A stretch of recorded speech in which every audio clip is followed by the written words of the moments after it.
Aiden berhasil mencatatkan debutnya untuk tim senior Setan Merah di Liga Inggris musim ini.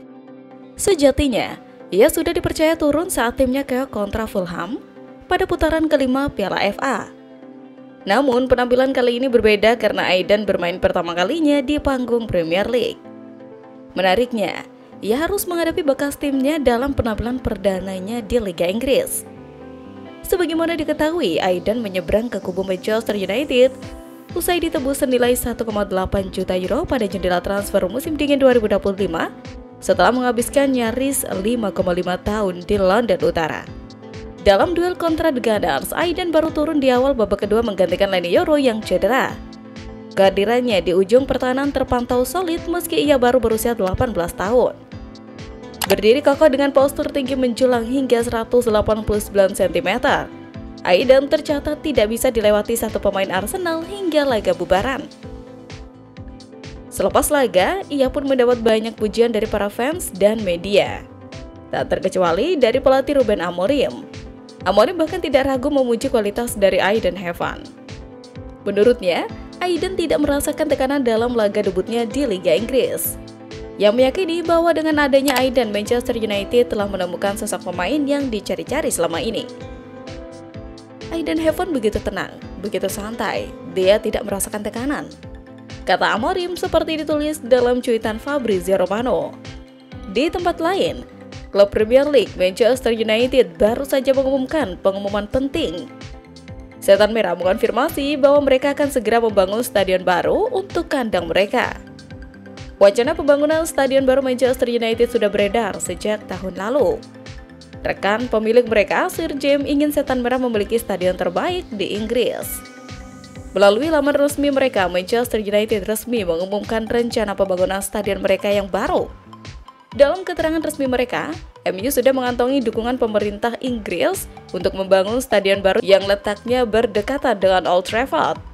Stadion baru ini nantinya akan dikerjakan oleh Foster Plus Partners, salah satu firma arsitek kenamaan dunia. Dari master plan yang beredar Manchester United, mereka tidak hanya membangun stadion baru, melainkan membangun sebuah kawasan baru di mana terletak plaza baru dan juga pusat keramaian baru di kota Manchester. Pada rilis resmi mereka, MU tidak menyebutkan kapan proyek ini akan dibangun. Namun, kabar yang beredar di Inggris, proses pembangunan stadion baru MU ini akan dimulai pada tahun 2025 dan akan memakan waktu 5-6 tahun pengerjaannya.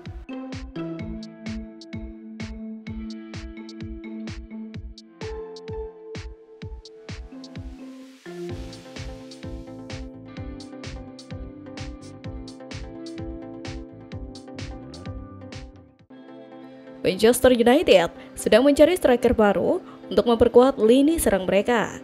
Kurangnya ketajaman di depan gawang menjadi masalah besar musim ini. Jean-Philippe Mateta muncul sebagai target potensial bagi Setan Merah. Striker Crystal Palace itu telah mencetak 12 gol di Premier League musim ini. Palace dikabarkan bersedia melepas Mateta dengan harga 40 juta pound sterling. Barter pemain bisa menjadi jalan keluar yang ideal. Berikut 3 pemain yang bisa ditawarkan Manchester United dalam kesepakatan untuk Mateta. 1. Altay Bayindir. Altay Bayindir kemungkinan besar harus angkat kaki jika Manchester United merekrut kiper baru. Ruben Amorim dikabarkan ragu dengan kemampuan Andre Onana.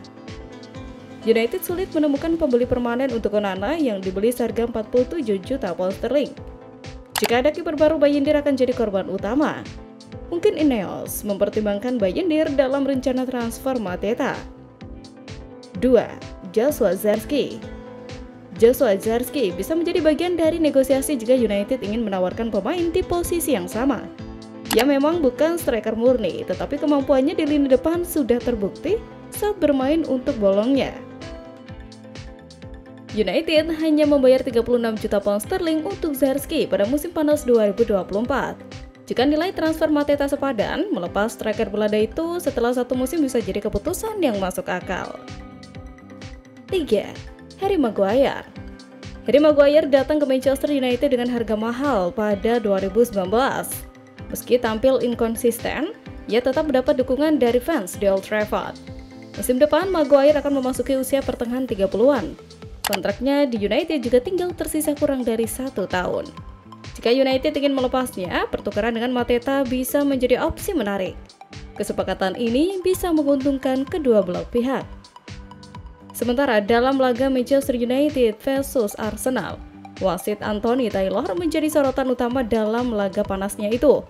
Sejumlah keputusan kontroversial yang diambilnya memicu kritik tajam dari berbagai pihak, terutama dari kubu Arsenal. Sejumlah keputusan kontroversial yang diambilnya memicu kritik tajam. Kontroversi terjadi di menit ke-58 ketika Mikel Merino terlibat dalam duel sengit dengan Alessandro Garnacho. Dalam perebutan bola yang intens, Merino terlihat menginjak kaki pemain sayap United tersebut. Namun, tim wasit dan VAR tidak meninjau ulang insiden itu dan Merino lolos tanpa hukuman. Keputusan ini makin memicu kemarahan fans dan pengamat yang merasa standar wasit dalam laga ini tidak konsisten. Manchester United dan Arsenal kehilangan potensi 2 angka. Efeknya, MU gagal naik peringkat alias tetap di posisi ke-14 klasemen sementara Liga Inggris musim ini. Sedangkan pengaruh lebih besar lagi tertuju ke Arsenal. Kegagalan memetik angka penuh di markas MU membuat Arsenal harus kehilangan kesempatan menjaga jarak dengan sang pemuncak klasemen Liverpool. Saat ini jarak Liverpool dan Arsenal ada di angka 15 poin. Pada laga itu, Manchester United membuka keunggulan melalui gol via tendangan bebas Bruno Fernandes. Namun, Arsenal tidak tinggal diam, dan Declan Rice berhasil menyamakan kedudukan menjadi 1-1. Bruno patut mendapatkan lebih banyak pengakuan dalam pertandingan kali ini.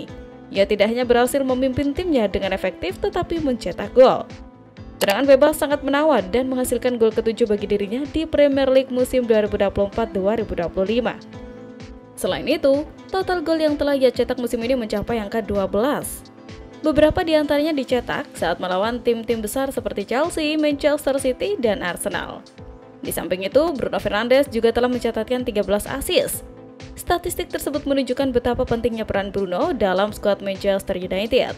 Ia terus menjadi tulang punggung tim dan tanpa kepemimpinannya mungkin saat ini MU akan terjebak di zona degradasi. Pada pertandingan tersebut, Rasmus Højlund hanya duduk di bangku cadangan, sementara itu posisi sebagai striker utama diisi oleh Joshua Zirkzee. Højlund akhirnya diturunkan pada menit ke-76 untuk menggantikan Zirkzee.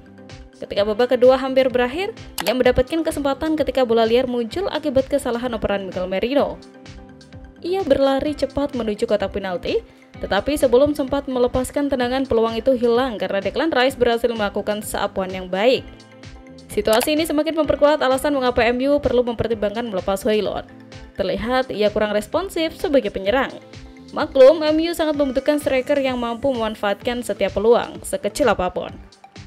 Hasil imbang yang diperoleh Arsenal tentu bukan berita baik bagi tim tersebut. Ini menjadi hasil yang tak mengenakan bagi Arsenal dalam beberapa laga. Di sisi lain, Liverpool berhasil mengumpulkan 70 poin dari 29 laga yang mereka mainkan. Bukan hal mudah bagi Arsenal meski memiliki 1 pertandingan tersisa.